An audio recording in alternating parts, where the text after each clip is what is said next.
were both commenting on our first times here. Thomas actually raced in the first race meeting that was held at this circuit, and I was in the second track day at this circuit. It was like you were running around the moon. It was just all dirt on the outside, but the one thing that was incredible, and Rusty, I got the opportunity on that first day to drive the full GT circuit, was the way it flows. The corners connect together. You talk about the undulations, but the on-camber, off-camber, blind corners that look the same but have such different complexions on exit. It's just a beautiful racetrack, and that is why categories like classic sports car racing, Group S as we know it, coming out on track, they will be loving every second of this, because we talk about this track being built for GT cars. Well, the forerunner to GT racing, Rusty, was essentially sports car racing. I love the fact that we celebrate a bit of that, and you know what, for 2/3 of the field, they're new to Tailem Bend. This is a different experience for them. For those that have been here before, you've got to cast your mind back, Cam, pre-pandemic, when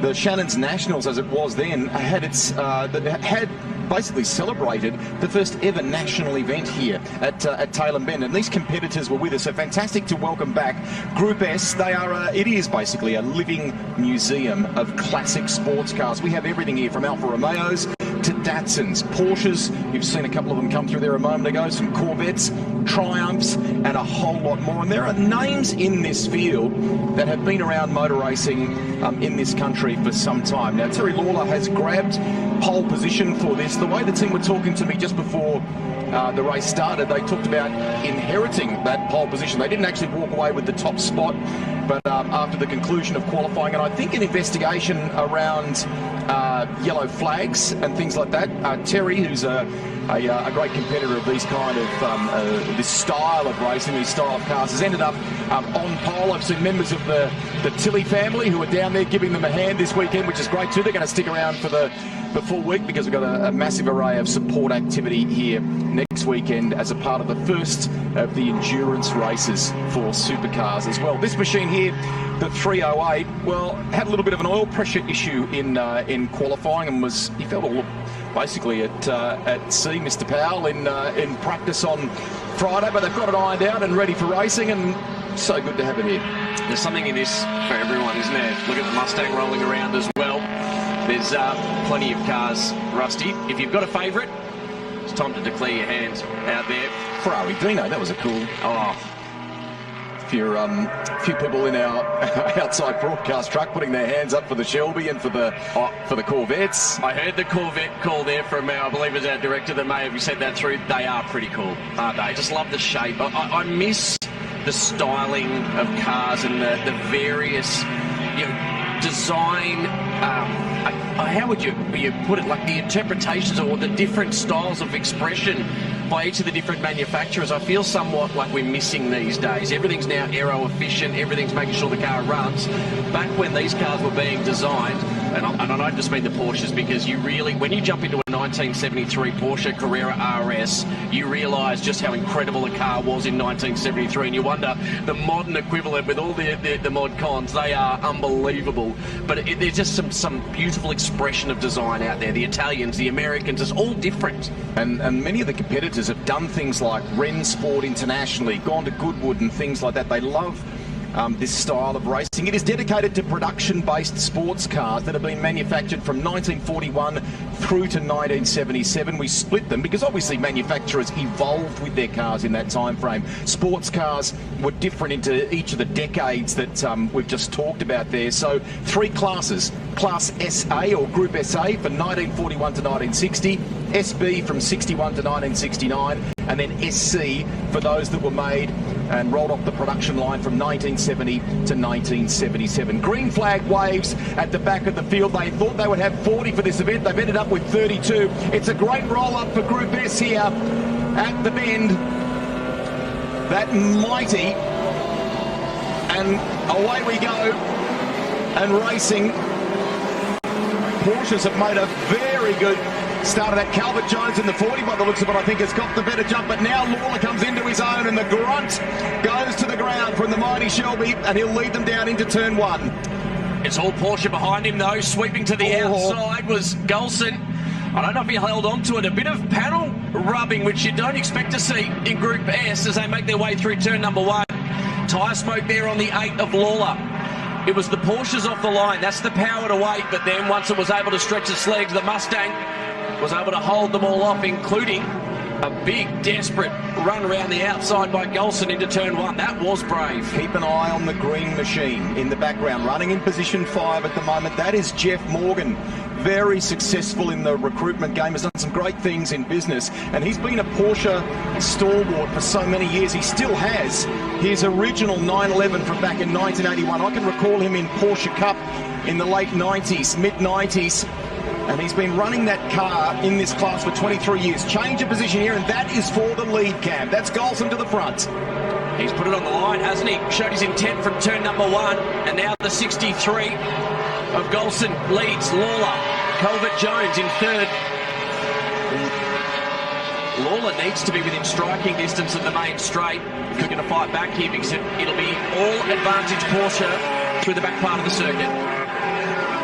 Nice job at the moment too by Doug Barber there in 4th place, also in a 911. Cool little story about that car. He bought it back in 2012. Jeff Morgan's chasing him there. You can see the pair of them entering the left-hander there now. Doug bought that car on Gumtree and got it set for racing. It's a great story, and there's a bit of camaraderie in this paddock too. I mean, Jeff's, that 2.7 litre engine that is in Jeff Morgan's Porsche there has been beautifully built and engineered. They had a little gremlin electrically in qualifying, which meant that it didn't fully show its hand in qualifying. But I mean, Doug said to us before the race, he said there he is in his car just ahead of Jeff at the moment. So we've learned some of the things from Jeff and his team and what they've been doing with this car. The Morgan 911 has been around for 23 years. He's about to make the move on Barber here, and that'll get him to position 4. So textbook move here at the bend. Is he going for another position? Oh, fights back. So Morgan holds the inside line, but the 911 of Barber sweeps around the outside, holds on, and now is threatening the 40 of Corvette Jones. It meant that Jeff was narrow or awkward off the exit. The door was firmly shut, so you can see the ground that Jeff's lost in the process there. So Corvette Jones in the 40 is ahead of them. It's Golson in the 63, a Porsche from Terry Lawler. And then the battle that we're watching here on screen at the moment. Need to keep a little watching brief on Joe Collegia too in the 44. He's in 6th position at the moment. Might just see him in the background here of these guys. There he is coming through now in that magic looking red machine. And some cool names adorn that car too. Had a great crowd here wandering around the paddock cam. They're over behind the Porsche Michelin Sprint Challenge paddock area, many of these cars, and so many of the crews that work either in GT World Challenge Australia and so on, we've all been drawn across to have a little look at something that you know you fondly loved when you were younger. Not shocking at all. Would be an absolute crowd favourite here at the bend this weekend. And now the 44 of Collegia, you mentioned before, I thought he was starting to gap Webster, but Webster's holding on. And yes, Rusty, I know your point. I saw your social media. Do you want to rattle off the names on that car? Let's just have a look at the replay here. So dramas for the Datsun, and is that looking a little awkward at the left front? Is that a suspension issue or something broken at the front there of the Z? Doesn't look like it's tyre, but it could be down on that front left. You're right. We'll have a look at the replay here. Hongdu, I think, and so yeah, dramas there. One of the many Zs in the field. Really cool to see them represented. But I mean, if you look, just going back to Joe's car, I mean, Peter Brock's name is on the left-hand side, where they put a lot of the drivers' names on the roof and so on. John Fitzpatrick, John Young, he's very proud of this machine. Under some pressure here at the moment from Webster in the 7, and that is the great thing about Group S racing. You get, look at it now, just absolutely comes into its own on the main straight. These three continue to go at it. Barber locks the brake going in. Now where does that help? It gives Corvette Jones a bit of breathing space, doesn't it? What's it done for Morgan in behind him? I actually think Corvette Jones has almost outbraked himself, and Barber watched that, hung to the outside and went, I do not want panel damage on my car. So he's actually allowed the 40 of Corvette Jones to maintain position in a younger, less car-worried driver's hands. That probably would have, he probably would have stuck to the outside there, but it was certainly a very deliberate decision from Barber to abort particularly when you're on the outside. That lock-up, or at least the sound of the lock-up, was on the 40 of Corvette Jones, and now he has a look again, does Barber. He's got in his rear-view mirror Morgan, who wants to be part of the battle, and now Morgan is part of the battle as Barber's dropping off the back of Corvette Jones. I want to thank the team from Apex Steel too for their support of this series. We were thrilled when we learned that Group S were going to be a part of this round of the Shannon Speed Series. Some of the competitors that were with us back in 2018 when they made an appearance here were sharing interviews from back then. It doesn't seem all that long ago, Cam, but I suppose we're coming up to 7, 8 years since that period. Now, Morgan's not been able, he's edged closer to Barber here. Was there a bit of a touch there, a bit of a bump, remember me? That was a touch, all right. I don't know whether the 911 had actually just backed off enough, but that was very much a bump and, well, potential run. But they stay in position. Barber from Morgan. We'll watch again, because these two are now dropping right off the back of Corvette Jones, who's threatening Lawler. Lawler's dropping away now, and here's the move. Morgan up the inside now. They just about rub paddles. In fact, I think they might have. A bit of spice in this battle. And Corvette Jones has got through on Lawler as Morgan gets through on Barber. And now Lawler's got a problem. He's slowing. So the Mustang dropping right back. It's now Golson from Corvette Jones, Morgan and Barber. You'll notice that a lot of the competitors have one black stripe across the left front headlight, and that is for a reason. For the McKilligan family, unfortunately we learned yesterday of some tough news for the family around the passing of one of their members of the family there, and they've done the right thing here, haven't they? Done a nice gesture, I guess you could say, just a mark of respect. Michael not able to, understandably not here with us this weekend competing. Yeah, well said, Rusty. Watching a replay of further back, this is Geist in position number 20, just running off the track. Can happen quite easily here at Taylor Bend when you're trying to maintain corner speed. You misjudge it sometimes and just roll off the exit of the corner, and trying to get back up to speed was the 61 in the background of Geist. That's the 98 of Ashby. We watched through turn 1, 2. There's another one off the track now as well. So just over 5 minutes remaining, and this is when attrition can start to play a factor to your historic style racing. No, exactly. Talking with a number of the competitors before we got going today, I think there was an issue with the throttle on that car, the 203, that they were trying to resolve before we got the cars down to the dummy grid before the race proper set off. But this style of racing means the first few, let's call it 4 to 5 laps, are good, but then we start to really test the equipment, don't we? My favourite part about that is if you're interviewing or talking to some of the drivers, they also go, yeah, and the drivers also start to wilt by the back end of the race as well. That's the camaraderie of this style of racing, Rusty. You sort of hit the nail on the head earlier, talking about the community getting around each other, for both supporting from an emotional standpoint, as you've just mentioned, or even supporting from a mechanical standpoint. And it's one of the best parts of racing at this level, is that sense of community. 4 minutes 20 remaining.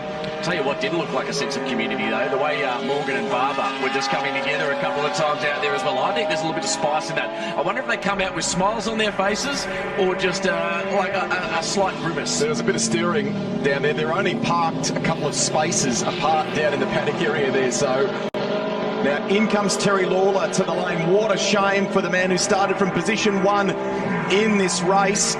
The Tilly campers, I set a few of them down there, so they'll be onto that and hopefully get it resolved. It's edging ever so slowly into the lane, so back we go to this battle. It's the race prop-up being led by Graham Golson, doing a really nice job in that 1976 Porsche. From now, James Calvert Jones in second spot. Jeff Morgan third. We know that he's ahead of Doug Barber there. Collegia is up to 5th.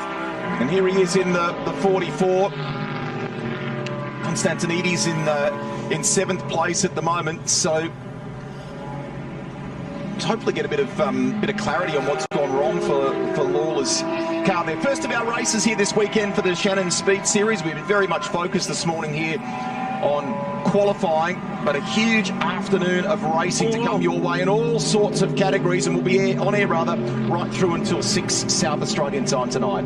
I've just been watching the 44 of Collegia, big wobble He's under massive threat here, huge pressure from Narkovic and Konstantides.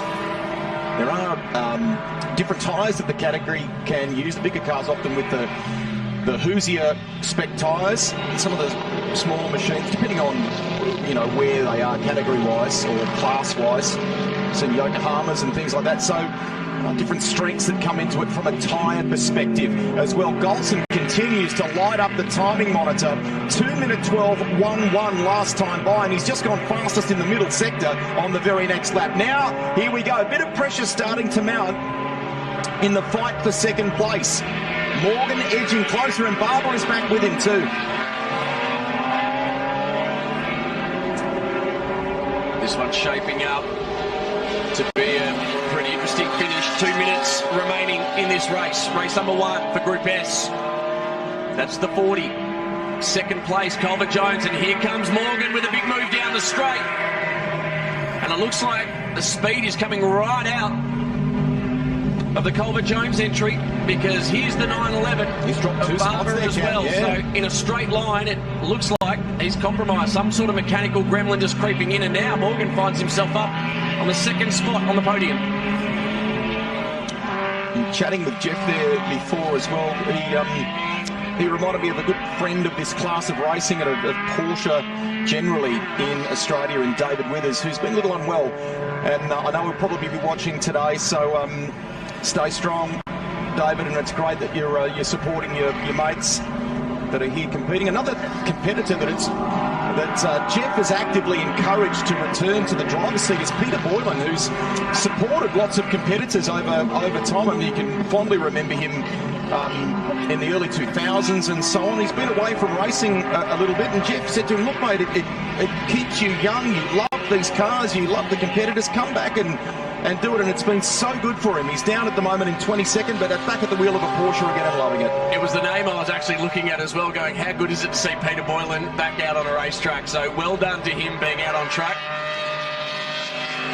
Listen to that, Jeff Morgan's just getting stronger and stronger as this race goes on. He's just he's personal best the first sector, 50.6, so he's pushing on with it here. 20 seconds remaining plus 1 lap in this race, and Morgan's getting ever stronger.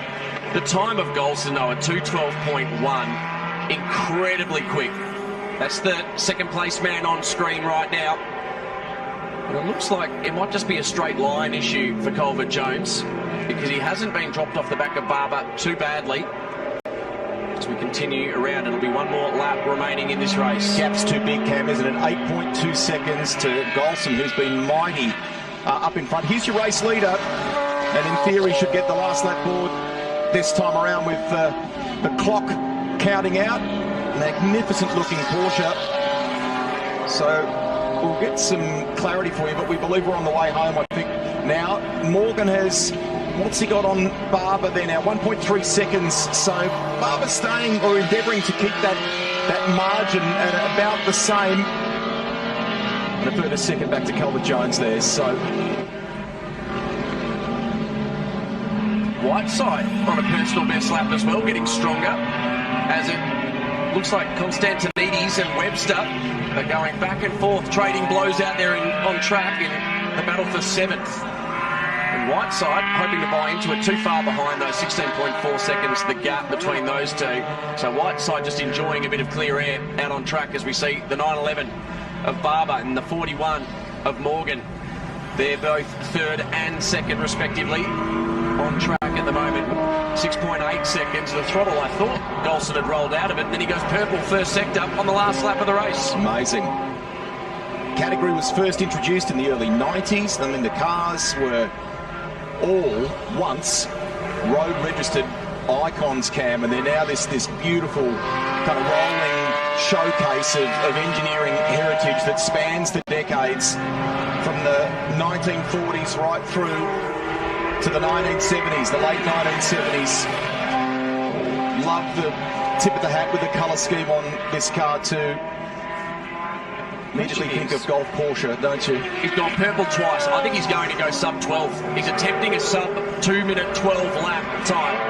So Golson on an absolute charge. Last lap of the race, race number 1 for Group S. He's purple through the first 2 sectors. His best lap so far at 2:12.1.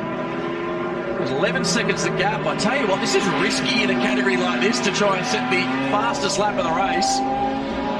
Just shows you the confidence. On the last lap, Rusty. Can he do it? He only had a 10th to find, or just over a 10th. Can he go sub 2 minute 12 to round out this race? We'll find out in a second. Breaks the beam. And does. A 2:11.1. He's gone a full second quicker. Graham Golson wins the first race of the weekend in Group S. Jeff Morgan will take second place after some electrical issues hampered his pace in qualifying. No issues in the race proper, with the exception of a good battle with Doug Barber, and Barber will ultimately finish in third place. Enjoyed that. Enjoyed the walk down memory lane. I'm still so impressed by Golson going a second a lap quicker than his previous best lap on the last lap of that race. Incredible. Still a battle going on at the back here. That's Webster and Constantinides. Who gets it at the line? Webster gets him. Geez, that was raging off camera. Oh, and he'd been chipping away with lots of solid laps, Cam, hadn't he? So gets the reward right at the very end. Some cool Corvettes, checkered flag waves, huge field of cars here. And the fastest lap of the race goes to the race winner on the run home, on the way to the checkered flag. Golson with a 2:11.10. Race winner and fastest lap as well. Brilliant stuff. And he just sent a message to the rest of the field, which is, this is my weekend. This is my track, my weekend. The best lap Morgan had was a 2:15. So he's over 4 seconds faster on a single lap than Jeff Morgan, who finished second.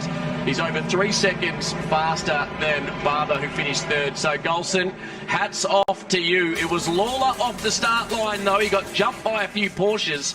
But once he was able to stretch the legs on the round down to turn number one, the only one that really threatened him was Golson, who hung to the outside, and that was a brave move. He aborted it. You can see the slight lock-up. Lawler was able to hold on, but Golson never went away. He threatened throughout, and a beautiful over-under. Got the job done a little later on in the lap, and that was when he set his sights on the finish of that race. This is the moment we were talking about a couple of times there. You can see the 9:11 of Barber, and this is that moment where they come together. There were a couple of little taps between the 41 of Morgan and Barber throughout that race. Unfortunately for the pole sitter, Terry Lawler, he finished his race early. And this was a move that came later on. Just some straight line issues for the 40, who'd been holding on to second place for such a long time, Colbert Jones. But in the end, last lap of the race, he went a full second quicker than his previous best. Brought it home, 12.3 seconds clear of second. And it was an outstanding drive from Golson as Morgan got the job done, closed out that race in second, and Barber in third. Porsches 1, 2 and 3 to wrap up your Maguire's highlights there. Should say well done to Alex Webster too in the number 7 Porsche. He's in that fight that Cam was talking about. They're ultimately finished in 7th place as well. And Alex has been great behind the scenes, just helping us with a few things in relation to the category. And it's returned to the Shannon Speed Series here at the Bend. So that wraps up the first race of the weekend. They head out the back to the area where they've got the cars on display, because we've got lots of fans that have enjoyed that yesteryear aspect, if you like, of racing. How about the V8? That's a bit of you. Tom Wallstab in the 928. He's owned different Porsches over time, but I think secured that car out of the UK, Cam, at around the time of Brexit. So a clever move. It's got that unmistakable livery that we tend to think of with Porsche, don't we, over time? So we're going to grab a commercial break here. Lots more to come your way as a part of our coverage. And as we head to the break, let's get to know one of the young racers in Porsche Michelin Sprint Challenge with a very bright future.